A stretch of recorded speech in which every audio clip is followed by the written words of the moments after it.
आप कौन हैं, कहाँ से आए हैं, किस लिए आए हैं और आपका मन में क्या है, जिस समाज से आप आते हैं उस समाज के बारे में आपका क्या ख्याल है, क्या सोच है। क्योंकि आपका समाज गांव देहात हर जगह उन लोग भरम में जी रहे हैं, उनको आप कैसे बचाइएगा। उनका जीवन बहुत ज़्यादा खतरा का निशान से भी ऊपर है, उनको कैसे बचाइएगा आप। धन्यवाद। पहली बात तो कि मैं बता देना चाहता हूँ, मैं डॉक्टर राहुल कुमार हूँ और मैं नवादे ज़िले से हूँ। और मैं सबसे पहले कहूँ कि अगर समाज की बात, मैं एक भारतीय हूँ, मैं बिहारी हूँ और उसके बाद आती है जाति की बात, है ना। हर व्यक्ति किसी न किसी जाति में जन्म लेते हैं। उस जाति की भी अगर हम बात करें कि जो आज संगठन की जो आज मीटिंग हुई थी, वो धानुक बिहार के विभिन्न ज़िलों से धानुक जाति के लोग एकत्रित हुए हैं।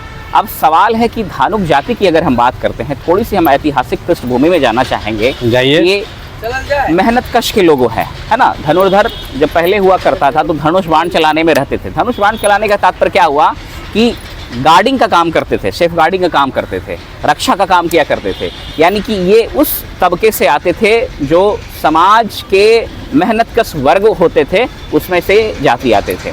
विडंबना ये हो चुकी है कि अगर हम वर्तमान दृष्टिकोण में अगर बात करें तो अभी धानुक जाति खुद को कुर्मी समझते हैं। क्यों समझते हैं, ये भी सोचने वाली बात है। वो राजनीतिक व्यवस्था ऐसी बना दी गई है, कुछ राजनेताओं वोट के चलते, अपनी स्वार्थ के लाभ के चलते उसे कुर्मी का पार्ट बताते हैं। लेकिन दोनों को हिस्टोरिकल और दोनों को कल्चरल, दोनों की संस्कृति भी अलग अलग रही है। तो सवाल है कि अगर हम धानुक जाति की वर्तमान व्यवस्था की बात करते हैं, वर्तमान स्थिति की बात करते हैं, तो बिहार के अत्यंत पिछड़े वर्ग में ये आता है।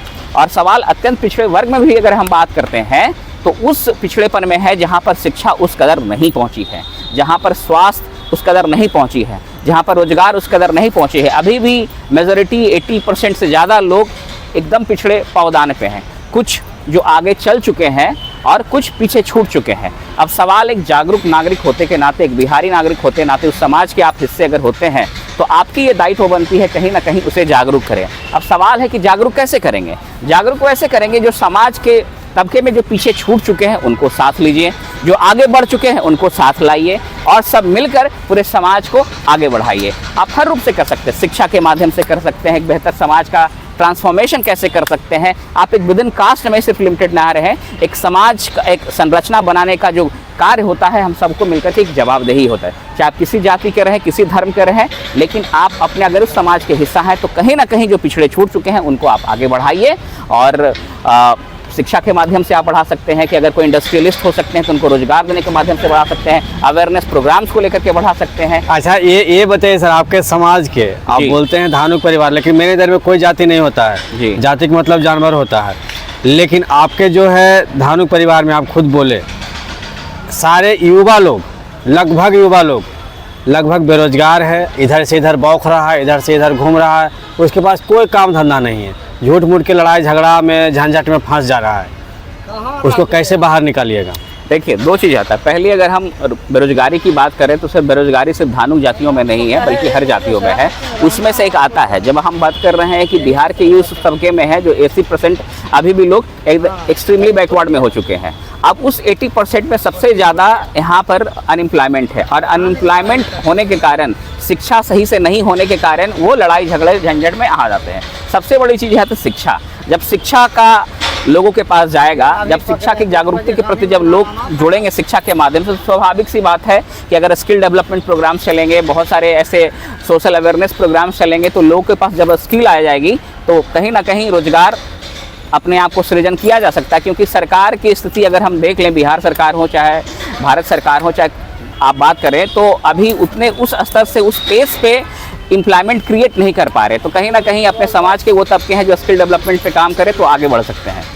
अगर आपको मौका मिल जाएगा, जैसे कि अगर आप जो जिस हिसाब से काम करना चाहते हैं, अगर आपको मौका मिल जाएगा तो आप अपने समाज के लिए ही नहीं बल्कि पूरे बिहार राज्य के इंसान के लिए किस प्रकार से काम कीजिएगा। सर, अगर कुछ तो आपके अंदर होगा, सॉरी, कुछ तो आपके सोच होगा, आपका सोच होगा। धन्यवाद, आपका प्रश्न लाजमी है। अगर हम वर्तमान में करें कि मैं विकसित भारत मंच का, जो बिहार में विभिन्न निर्दलीय विधायक चुनाव लड़े थे तो उसकी एक संगठन बनाई गई है जिसकी विकसित भारत मंच कहते हैं। उस विकसित भारत मंच का मैं सचिव हूँ, लोगों के द्वारा चुना गया हूँ। उसके बैनर के तले पूरे बिहार में अभी देख रहे हो कि जो युवा वर्ग हैं, खास करके चाहे उस किसी जाति धर्म का रहे, तो सूखा नशा के प्रति, जहरीली नशा के प्रति शिकार हो रहे हैं। खास करके जिसमें देखते होंगे स्मैक, देखते होंगे बॉनफिक्स सूंघ रहे हैं, गांजा सूंघ रहे हैं, या भिक्स को लगा करके रैपर में ब्रेड में लगा करके खा रहे हैं। इससे क्या हो रहा है कि बहुत सारे जो फैमिली हो रहे हैं वो मतलब बहुत परेशान है। बहुत बच्चे अपने मदर फादर का मर्डर कर पा रहे हैं क्योंकि उनको पैसा नहीं मिल पा रहा है, क्योंकि ड्रग्स लाने के लिए भी पैसा चाहिए होता है, अफीम चाहिए होता है, उनको मिलता नहीं है,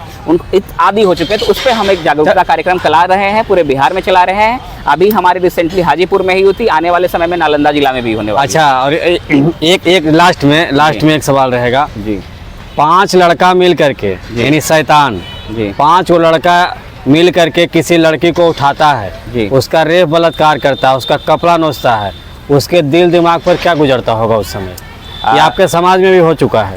बिल्कुल बिल्कुल। देखिए अभी क्योंकि आपके समाज को कोई नेता बचा नहीं रहा है, तो आपका समाज को बचाएगा सेना, और आपके समाज के लिए बचाने के लिए कोई सेना नहीं है। कैसे कीजिएगा? देखिए ये बात सही बात है। और अभी अगर हम रिसेंटली रेप की घटना दिन प्रतिदिन पूरे बिहार और पूरे क्षेत्र में बढ़ती जा रही है। अभी जिस घटना की आप बात कर रहे हैं, अभी रिसेंटली कल की ही घटना है, जो किसी फादर होटल में मौजूद थे, उनकी बेटी को जबरन लेकर जाया जा रहा है।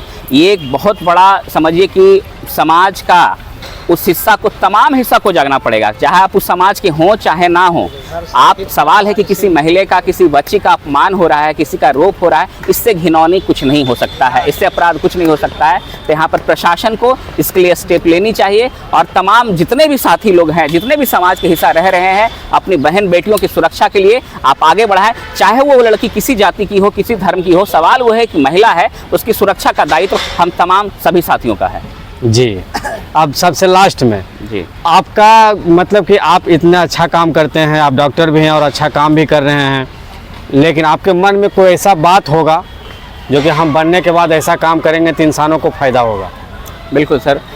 मैं डॉक्टर नहीं हूँ, मैं डॉक्टरेट हूँ, मैं PhD हूँ। अच्छा। तो और मैं एक डेमोग्राफर भी हूँ। और डेमोग्राफर की जब बात करते हैं, जो जनसंख्या का अध्ययन करता है, समाज का जो अध्ययन करता है ना, तो मेरा जो, हम जो देखते हैं बिहार को और अपने क्षेत्र के समाज के लोगों को, मेन मकसद है कि अगर आप एजुकेशन को आप कंपलसरी कर दें और वो फ्री कर दें, जहाँ पर पहुँच नहीं पा रहे हैं, और जो एग्जिस्टिंग इंस्टीट्यूशन है गवर्नमेंट के द्वारा, उनकी आप क्वालिटी ऑफ एजुकेशन आप बढ़ा दे दें, वहाँ पर स्किल डेवलपमेंट की प्रोग्राम आप लॉन्च कर दें, जो सक्सेसफुली अगर चले तो सारी समस्याएं का जड़ खत्म हो सकता है। अच्छा, और ये जो अत्याचार हो रहा है उसका अंत कैसे होगा?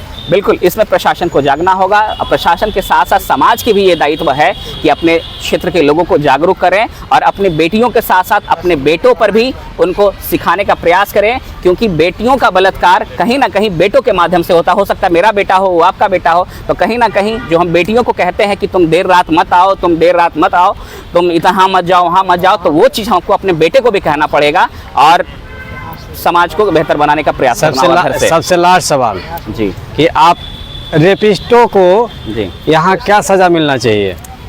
देखिए सर, बिहार यानी सोने की चिड़िया प्रांत, बिहार हो या कहीं हो, रेपिस्ट होता है सर, और उसकी एक ही सज़ा होती है मौत। उसकी एक ही सज़ा होती है मौत, और ऐसी मौत होनी चाहिए कि अन्य के दिमाग में अगर चीज़ें, किसी महिला को रेप करने के आ रहे हैं या किसी पुरुष को रेप करने के आ रहे हैं, तो उसके बारे में सोच नहीं जाए, शूट एट साइट करे या जो करे, लेकिन उनसे इंस्टेंट उनका जो होना चाहिए, उनका सॉल्यूशन मिलना चाहिए। जो दोषी हैं उस पर जल्द से जल्द कार्रवाई होना चाहिए, ताकि एक मैसेज समाज में जा सके कि नहीं, नियम कड़े हैं और ये गलत है, और हमें कहीं ना कहीं प्रशासन के साथ साथ समाज को भी जिम्मेदारियां लेनी होगी। अच्छा, आपको कानून को हाथ में लेके लेकिन नहीं।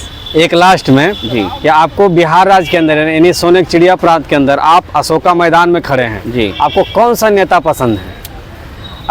वर्तमान की सर, अगर नहीं, हाँ, वर्तमान में जो अभी मतलब जो नौजवान में ये तो वही प्रश्न हो गया सर कि कोई ना कोई तो ऐसा पसंद होंगे आपको, मैं किसी भी पार्टी पॉलिसी से हो। बिल्कुल बिल्कुल, इससे कोई लेना देना नहीं है। भारत की आबादी 146 करोड़ है, अगर बिहार की आबादी करें तो अभी गिनती नहीं हुआ सर, अंदाजा बोल रहे हैं। नहीं, मैं खुद एक डेमोग्राफी, तो वो समझिए कि सेंसस का डेटा नहीं आया तो प्रोजेक्टेड नहीं, पूरे भारत देश के अंदर जो जम्मू द्वीप देश है, यहाँ जानवरों का गिनती हो गया है, अब इंसानों का सही तरीका से गिनती नहीं हुआ। बिल्कुल, आपने बहुत बढ़िया बात कहा कि जो सेंसस होती है हर 10 साल पे होती है। 2011 में जो हुई थी, हमको 2021 में होना चाहिए था। दुर्भाग्य की बात है कि अब 2026 में हो रहा है। ये बात सही कहा आपने। देखिए सर, सवाल है कि मुझे हर वो लोग अच्छे लगते हैं जो समाज के लिए कार्य कर रहे हैं। मैं किसी एक स्पेसिफिक का नाम नहीं लेना चाहूँगा। मैं तो भगत सिंह पे, गांधी जी पे, सुभाष चंद्र बोस पे विश्वास करता हूं कि वैसे व्यक्तित्व बनने की ज़रूरत है, क्योंकि अगर करंट सिनेरियो की अगर पॉलिटिक्स में आप किसी को आइकॉन मान रहे हैं तो ये सबकी बड़ी बेवकूफ़ी होगी। अच्छा। क्योंकि ना उनकी नीयत है, ना नियम है, ना कुछ है। इसलिए आप खुद पे विश्वास करें, खुद को एक बेहतर अपने आप बनाने का प्रयास। भारत देश के अंदर जो भारतीय संविधान, भारतीय कानून को नहीं मानता है जी, उनको कौन सा कैटेगरी में रखा जाए आपके हिसाब से? देखिए, सवाल अगर हम बात करें तो यहाँ समझिएगा कि हर लोग ही उस कानून का उल्लंघन कर रहे हैं। नहीं, हर लोग तो नहीं कर रहे हैं, लेकिन जो लोग खुल करके संविधान को नहीं मानते हैं, कानून को नहीं मानते हैं, उनको कौन सा कैटेगरी में रखा जाए? देखिए सर, ये सवाल कैटेगरी की बात नहीं है। सवाल है कि जब आप इस देश के रह रहे हैं और कहीं ना कहीं पहले तो आपको गर्व होना चाहिए कि उस देश के आप निवासी हैं जहाँ पर बाबा भीमराव अंबेडकर जिन्होंने संविधान की रचना की थी, और वो संविधान ही आपको ये आज़ादी दे रही है कि आप प्रश्न कर रहे हैं, उस प्रश्न का हम उत्तर दे रहे हैं। तो स्वाभाविक सी बात है कि हमें संविधान का पालन करना चाहिए, क्योंकि हमको वो आज़ादी देती है। जो नहीं मानता है सर, जो नहीं मानता है, कौन सा? जिस पे नहीं मानता है, ठीक है, ये उसकी अपनी एक सामाजिक कह सकते हैं कि आप वो एक अलग, उसको पर्टिकुलर कैटेगरी में रखना भी उचित नहीं होगा। तो देशद्रोही, देखिए, आप देश कानून तोड़ते हैं, उन पे एक्शन लिया जाना चाहिए। उसका मूर्ति तोड़ा जा रहा है इस देश में, इस पे कानूनी कार्रवाई होनी चाहिए। बिल्कुल कानूनी कार्रवाई होना चाहिए। जो देश की संपत्ति को बर्बाद कर रहे हैं, जो देश के जिनके बदौलत आप यहाँ खुली हवा में सांस ले रहे हैं, उनका अपमान कर रहे हैं, तो स्वाभाविक सी बात देशद्रोही तो कह सकते हैं आप। अच्छा, संविधान से आप एक बार एड्रेस बता दीजिए अपना। जी, मेरा नाम राहुल कुमार है और हम नवादा जिला के कौवा कुल प्रखंड के खड़सारी गाँव के रहने वाले हैं। जी।